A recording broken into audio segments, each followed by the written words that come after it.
All right, pendulum squat machine. So depending on the equipment that you have at your gym, there might be some slight nuances with the machine in terms of how you set it up.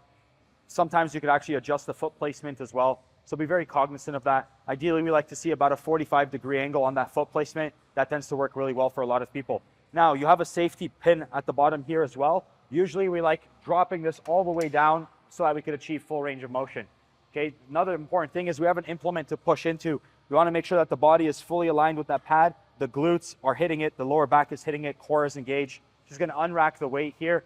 And now with the foot placement here, about shoulder width apart is what we like to see. A little bit of external rotation with those feet is perfectly fine. Your stance doesn't need to be exaggeratedly wide. And usually in the middle of the implement works well. We don't need to go too high. That's going to be very awkward. And our lower back is going to come off the pad too low. And that's going to be very limiting on our ankle mobility. Okay, so we're going to have her start here. She's going to descend all the way down.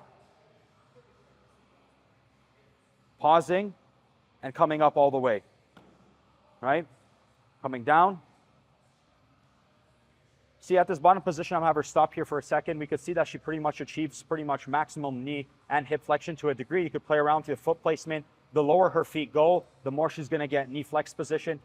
Yeah, there you go. And the higher she goes, the more it's going to be hip flexion, less knee flexion.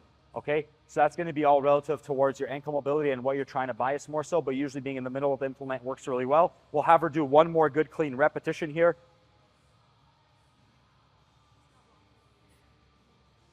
And do not lock your knees out all the way, hyperextending. We don't want that. Slight bend in the knees. Keep the tension on the muscles. And once you're done, rack it. That is your pendulum squat.